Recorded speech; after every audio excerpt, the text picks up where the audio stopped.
When I first discussed doing these interviews, I knew for sure that somebody I wanted to have a conversation with was Elizabeth Bell. She's a bright new pastor in the Iowa Annual Conference. She is currently serving in West Burlington. Is passionate about social justice. She is fun loving and has a bright smile.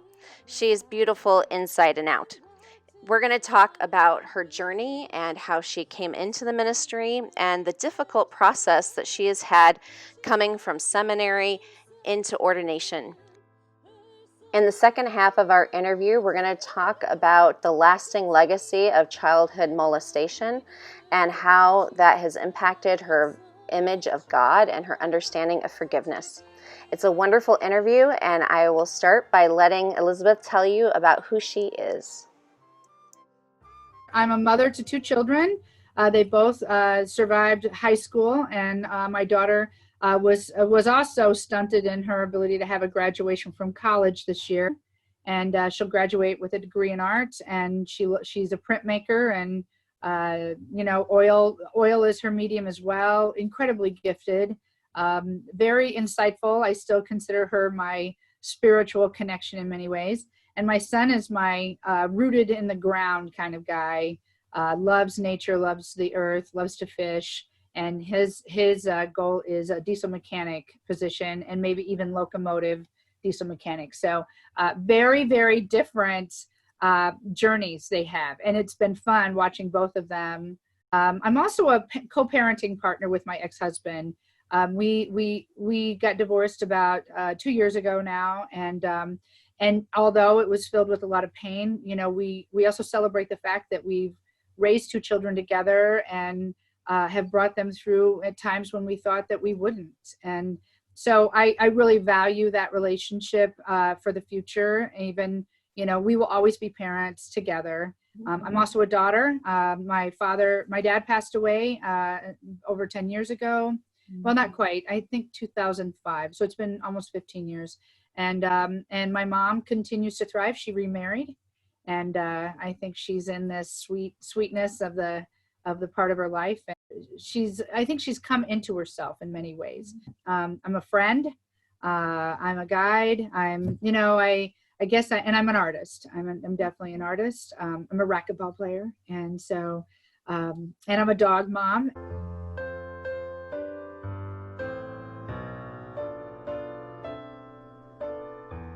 I remember her always having her rosary out and really connected. And then when we moved into the country in Western Iowa, the father from the parish would come and visit, and she asked him one time if she could please take communion, and he told her no because she was divorced, even though my biological father was unfaithful to her numerous times, and she was a good Catholic in every other way. That was a formative piece for why I'm a pastor now, although I didn't know it. You know how those things happen and you don't realize. But and went through some hardships in my 20s, and finally met a guy that was a Methodist, and decided he wanted to marry me, and said we want to get married in the church. And so I became a Methodist and got baptized. I hadn't been baptized until I was 29 years old. And I still wasn't really, I think I was 28. I was 28 years old. Still wasn't really taking it too seriously, but got married. And then we decided to have a child right away. And so the day our daughter was born, I looked at her and she looked at me. And my mom always says she looks like she has the eyes of an old soul. And she really does. And from that moment forward, my anger at God just kind of dissolved, because I felt like that night that she was born, that when everybody left and it was just she and I, and the nurses say, now don't put that baby in the bed with you. And of course, what are you going to do? You're going to put the baby in the bed with you. Yes. And so she and I just kind of looked at each other all night long. She stayed awake and so did I. And I just felt the presence of God where I'd never felt it before. And I think from that point on, my journey was a little bit clearer, but it still had a lot of obstacles in it. She was in her early teens, and I picked her up from school, And she says, well, how was your day, Mom? And I said, not good. You know, it was kind of a tough day. And, you know, my boss was being mean to me and made me hurt my feelings. And she goes, Mom, why do you always work for bosses that aren't nice to you? And I think that moment, you know, that was just the Holy Spirit with the spiritual 2x4 upside the head and said, come work for me and quit running from that.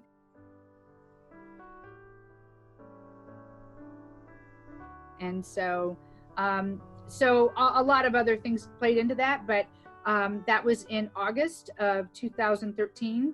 I reached out to our district superintendent and said, I think this is what I want. And she said, well, I've been praying for you on this. And I started with a mentor the next month, got interviewed for DCOM in November, and had my first church as a certified lay minister in January 2nd of 2014.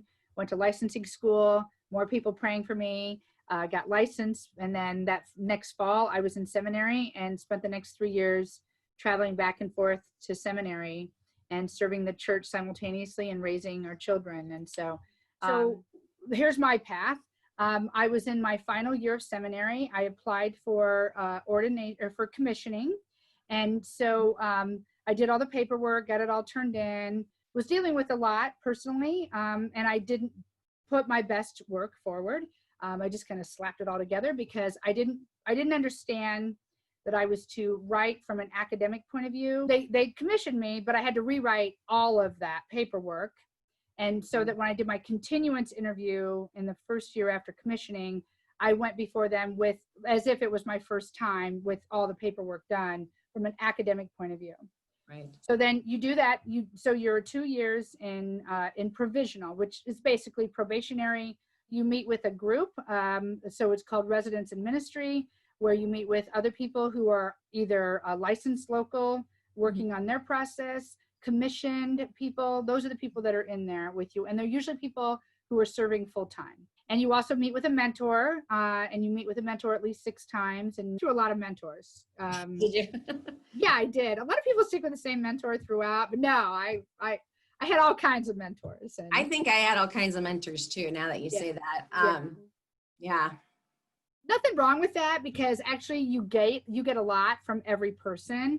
Mm-hmm. And so that's really beautiful that you get a little bit of variety and you get different temperaments, and they come to know you, your temperament as well. Sure. I'm not the easiest person to mentor. I'm probably really hard, actually. I will admit Shout out to all the mentors out there. Yeah. Yes. Woo woo. I just say woo woo to all of them, like Shirley and Bruce and Melissa and Melody. I mean, I'm like, you guys are rock stars. Anyway, so I applied for ordination in my second year full time, and it was a lot of work. And at that point, I felt like, okay, I've got this down pat. You know, I felt really good going in there. Really was. They called me on Ash Wednesday. So the phone call came on Ash Wednesday that I was going to be continued and I wasn't going to be ordained. And so that was last year. And so when I took the ashes and made the sign on the cross of all my people, the profound grief. I mean, even my people said afterwards, because I didn't tell them right then. But I had a couple people that asked me, are you okay? You know, you just seem a little different. And I'm like, I'm fine. You know, and then the letter that I got, I didn't open it for all 40 days of Lent. That envelope sat in my mailbox on the bill minder by my front door for 40 days. I walked by that from kitchen to living room and didn't touch that envelope. And that's the most. I could never give up chocolate, but I could give up opening that envelope. So I took that with me, and Melissa Drake opened the envelope, and because she goes, well, you want to open it? I go, no, I don't want to open it. So she opened the envelope, and Lynette wrote notes, you know, and then I had another person in there, and so we were all in there together. And I kind of laid down how I was feeling, and they're like, now, here's what it doesn't say. You know, it doesn't say that you're not called by God. It doesn't say that you're not still a provisional elder. It doesn't say It doesn't say anything that indicates that you're out. It just says, a not yet. The indication is a not yet. The instruction in the letter was, you will meet with 1 or 2 elders and you will answer these 9, write a 1 to 2 page paper on these 9 topics. And so at the suggestion of one of the people in the room that day, I did a sermon series that I entitled Things Elizabeth Can't Talk Good About. And so for 9 weeks this last summer, that's what I did. I did a paper on them. I used examples. I used scripture. I tied everything in together, and I did a sermon for every one of those topics. And it was, so then by the time I met with my elders, which I ended up meeting with 5 different elders from they were very diverse, and it was powerful. I was able to articulate in 1 to 2 pages, and we had these wonderful, amazing theological conversations that truly, if I had been ordained that first year, I would have been denied that privilege and honor of really having these conversations that we don't get to talk to each other that much as clergy. We all go through the same process, but we don't talk about the depth of these things. And it was amazing, so that when I went through, I was able to articulate clearly. I was given a non-anxious presence person to be with me this time. And I felt like this time was unlike any other experience that I'd had with the Board of Ordained Ministry. And it redeemed my thoughts and my heart about the whole process. Because it made me feel like I was actually, like I was seen and I was heard and I was valued. And I suddenly felt like there was so much redemption from that 12 months and the work that went into it. And I'd never had that. And so I have a whole different feeling about it now. But then here we are, Yeah, I know. Now what? And so, yeah. So I had some weeping about that in the last couple of weeks, but I'm okay. And you know what? It'll be what it'll be. I've gone the journey, and it will be what it will be. I love that you hit this roadblock, hit this bump in the road, and you didn't let it throw you off your path, but instead you moved into it and said, okay, what can I learn from this? How can you integrated it into your life. So it wasn't just this side, you made it part of your work, your sermon, your relationship with your church, so that it really, now that theology, those questions are part of you, and you'll be able to forever answer those questions. Well, here's the thing to know, though. This is kind of a key piece for people to know. So the idea is, in order to get through that, I really had to have people that when I was melting on the floor that could pick me up and put me back together. And that was the clergy cohort that had seen me since the very beginning. But in order for me not to walk away, it took a lay person who served on the Board of Ordained Ministry to advocate and to really hear me and to know me, because in November of this past year, I was this close. And if it hadn't been for her saying, this isn't supposed to be an adversarial situation, and for me to say, are you sure about that? And for her to affirm that it wasn't, and to answer my questions with clarity, and to be there for me when I needed it, and to walk me through in that really, really pivotal moment, if it hadn't been for her as a lay person, not a clergy person, but a lay person, to say, we want you to walk this road, and we're going to walk with you, and we're going to help you. In every way that she acted those statements out, I would not be sitting here saying I'm going to be ordained this year. It really, and that's why the value of lay people when they serve in the church is so fundamental for our success in ministry and our success in our journey towards ordination, or whatever our goal and objective is in our clerical work. I need those people as much as I need clergy around me. And I think we all do. Every workplace, every career has bumps, has tests of courage and resolve. And you met yours, and you're tough. You're toughened and ready for this. Listen, this is all, I'll tell you, some days are that, and some days are like I just want my dog to lick my face and tell me I'm super. You are super. Because it's hard for me to believe that some days, it's like, but it's good to have people around us that, that affirm our call and our just the worthiness of us as human beings, to see each other. And now here I am. I'm this annual conference. I was supposed to get ordained, but as it has it, we are not having our normal way of being for that moment, and so we are waiting and seeing how that will look. But it will happen this year. So that's been a long journey, filled with a lot of good people, a lot of challenges, a little wounding here and there, self-inflicted and also not. And like ministry and life can be hard, but it can also be rich and beautiful. And I just feel like I'm right where I'm supposed to be and doing exactly what I'm supposed to be doing. And I can't imagine doing anything else for the rest of my life other than serving God and serving the church.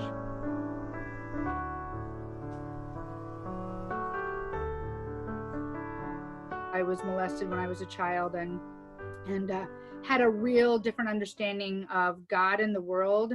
When you think about going to church places and they talk about the children here, he's got the whole world in his hand. And I never felt that. That was not something that I could really not be angry about, because it was one of those things where you say, well, if he has the whole world in his hand, then how come this happened to me? And so that took me down a long journey of really kind of thumbing my nose at God in a lot of ways, and just, being very resistant to anything he was trying to do for me, making me angry, making me make bad choices and things like that. And making me just not care about myself. Being a child of God had no value to me at that time. It really hit me when you said that they're the stories that we don't tell. And especially as women, I've been molested as a child. You talked about yours. What do you think the church can do to help these situations, to help it be okay to talk about these things? Well, I think sometimes the church is an accomplice to this stuff, especially when, and I'm going to lay this out because you brought it up, so I'm just going to lay it out, is that I do think that the church has been an accomplice even in clergy being abusive to church members, and how we as a collective, we are part and parcel, a part of that, that if we are silent, that we are, I had a friend when we lived in Ohio that she always said, silence is acceptance. And I think I could not agree more with that when it comes to this topic. This topic is one of the most difficult ones for us to admit, that it's not just certain denominations, it's every denomination, because we have people who have power and authority, and when we don't hold that level of accountability to that as human beings in our circle, and we let that go unchecked, this stuff will continue to be a problem in the church and in the world, because we don't, sex is such a taboo subject anyway. And then when it's something that is such a taboo act of violation of children and young adults, that even may be accompanied by, using that as a tool to gain greater power, this is not good. And for me, when I see this and I know of these stories, when I hear people tell me about them, and how even maybe the church knew about it but did nothing, even if it wasn't a church leader, it was somebody within the church, but it was buried, because we can't, he or she has a family, we can't destroy their family, even though someone else has been hurt in that.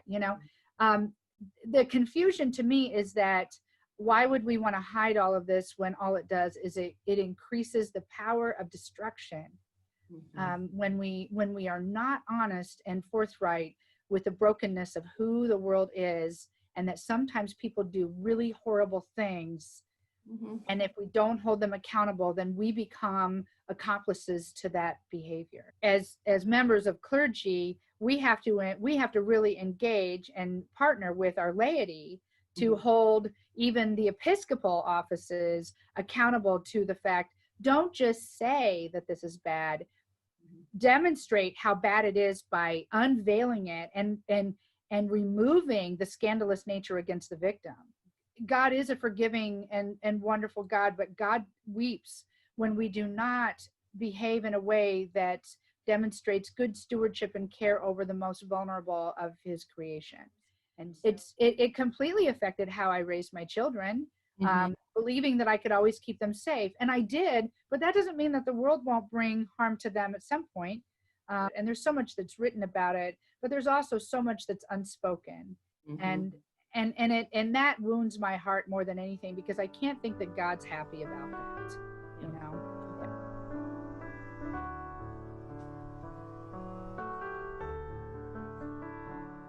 I have found healing. We have so far until June 30th, we have a wonderful pastoral care counselor here in Iowa, and Mary has been wonderful for me. And also just being able to have conversations and to remove the stigma of the secret keeping, and to be able to talk to my mom when I was able to finally tell her, and came to believe that she didn't, before I was certain that she knew, and that she didn't want to talk about it, and that she knew, but the reality is she didn't know. And so, and I didn't have that conversation with her until I was in my late 40s. I mean, that's a long time when that happened when I was like 3 or 4 years old. So I think you got to have those conversations, and you also have to have that conversation. For me and my mom, she had to empower me to forgive her for not paying attention. And I think, this is what I taught my children, and this is what I try to teach my people. Like, it's okay to say you're sorry, but if I'm the one who harms another person, if I say sorry, then that still gives me the power. Like, I'm sorry, so I don't have to be accountable. But if I say to you, Sarah, please forgive me, what I have done is I have surrendered everything for you to be empowered to say yes or no, that you will forgive me. And you don't have to forgive me. God will do that at some point, but you have the power to say yes or no. And I think until we're willing to do that consistently and show that we really understand what God's forgiveness means in practice to one another, this will always occur, and it will always be wounding to someone or many someones.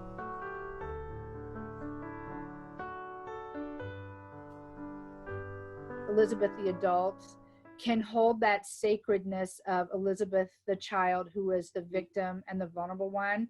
I can hold her steadfast as easily as I can hold my children, and I can tell her it's okay, that you didn't do anything to deserve this, that this is a world that does not understand the sacredness of children and their lives, and yet it's okay now. You're going to be okay because I've got you, and those are hard things to do. And I think especially for women, I think it's hard for women in one way, but it's hard for men in another, because they're supposed to be so manly and masculine. And we don't talk about those woundings that happen to young men as much as we are aware of. I think the latest count that 3 out of 4 of every young adult under the age of 18 has suffered some sort of physical, sexual violation of their personhood.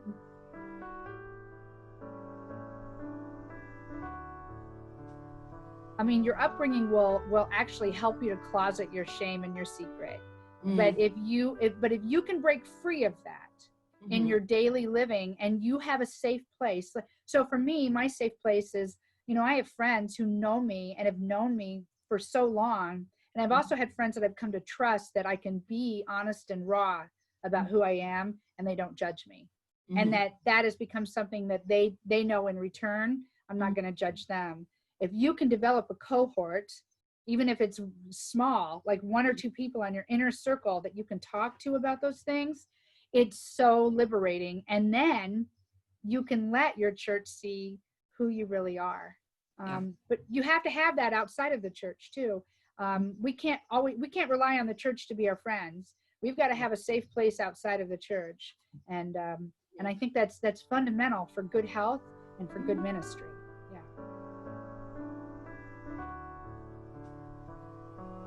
Jesus, and she's the Samaritan woman. And, you know, I mean, we don't know her whole story, but my golly, Jesus does. And, you know, when we make a lot about it's all her fault, but we don't look at the context of the fact that in that time, in the time of Jesus, if a man said he was done with you, that you were divorced, he could divorce you just by speaking the words.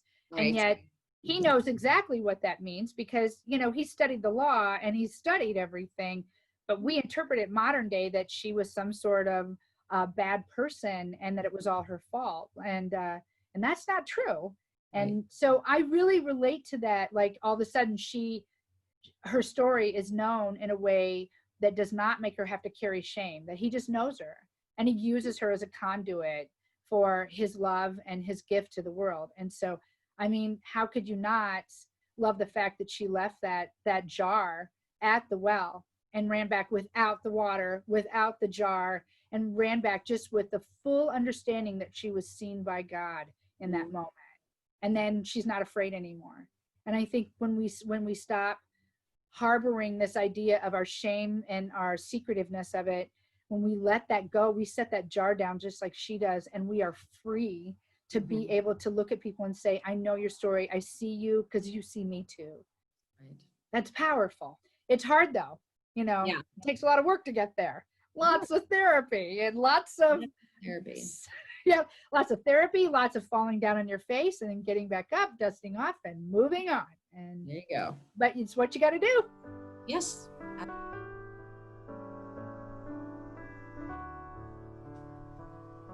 As a mother of a son, how did you talk to your son about these issues? And so I've always been really honest about these things, and he has a lot of respect for women. And so I use the stories about how do you treat women, like, you know, so now that his sister's back, so I'm going to tell a story because I want to, and I'm their mom. I do that all the time. So there's been a lot of friction between them and the house with my ex-husband, and so I hear it from both sides. And so and so I said to my son, I said, because he said some hurtful things to his sister, you know, which brothers and sisters often, they have this whole different dynamic that just like I always say, if you don't behave, I'm going to crack your skulls. I don't really mean that, but it just means I'm going to put the hammer down, right? But I said to him this time, I said, you know, I said, how would you feel if your girlfriend heard you talking to your sister like that? Do you think your girlfriend would be proud of you and feel deeper love for you? You know, to remind him that his actions are not in a closet and behind a curtain, and that, you know, that he's being watched all the time, and that God is watching, and that the way he treats any woman, especially his mother or sister, will have a direct impact on the way other women see him in the world. So I do try to talk to him about, I've been very honest with him about the trauma that I've gone through and about the healing. My kids know my story because I've never hidden that from him, from either one of them.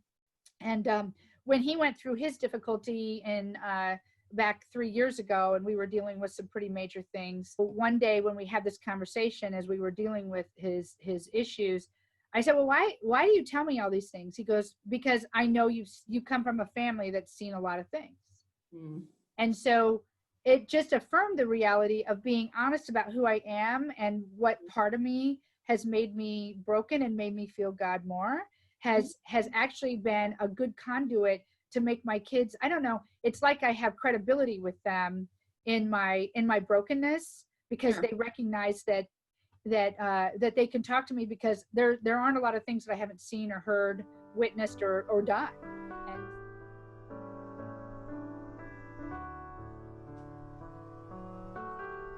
how have you stayed connected to God during this pandemic? I'd say, you know, our meetings that we have, you and I and our collective of women that went on the Celtic retreat, that has been tremendously helpful for me. I have a couple of good friends that keep me centered, and if I have a meltdown, which I did last week, I was able to call my friend and say, I just need to vent. And then I'm sure she held the phone out like this because she knows it's not towards her, but still, she just listened, and she empathized, and she stood by me. Even though we're not worshiping like we normally do, I'm still able to see my people behind the closed windows of their car once a week because we're on an FM transmitter. And what's really cool is they honk their horns at the end of the service. Yeah, You know, I'm like, oh, that's just so great. And so, and that gives me life for the rest of the week. And my preaching seems to be, I'm seeing a more spiritual connection in my preaching. Like I'm able to really tie everything together, then it's meaningful for them because I'm talking about the relevance of our world right now. And without politicizing anything and just saying we're all in this and it's hard. And, you know, I even talked about the fact that I had my meltdown when I gave my sermon this past Sunday. And so it's helping me that way too, because I know that we're all relating to each other in that way. So, so even though we're apart, we're still together in our misery and confusion and anxiety. So what do you know for sure, deep in your gut? What do you know? Well, I know that God is awesome, and that I just want to spend the rest of my life singing the praises of Jesus in a way that people see that Jesus was he was a rebel, and he was a truth teller, but he was also the most gracious, compassionate thing that we could ever ask for. And you know, people always make this big deal about Judas and how his betrayal, you know, how awful it was and all of that, and you know, the Judas kiss. But I just think about the compassion of Jesus in that moment, that he said to him, do what you have to do. And just to say those words to him, I think that you know, the weeping of that for Jesus was probably there, maybe not as the gospel writers would want us to know. But I think that when we fall or we betray what God gives us, I do think that there is a weeping that happens, and there's a sadness that comes from the one who made us and the one who died for us.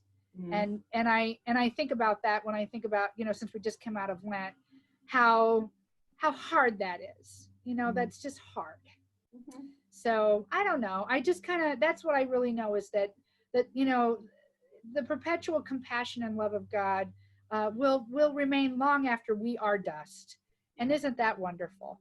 You know, isn't that that's pretty great. And I like serving a God that I know is going to be there, not just for me, but for the world eternally. And no matter how messed up things are, which they can be, especially right now. Yes. You know, that's the thing.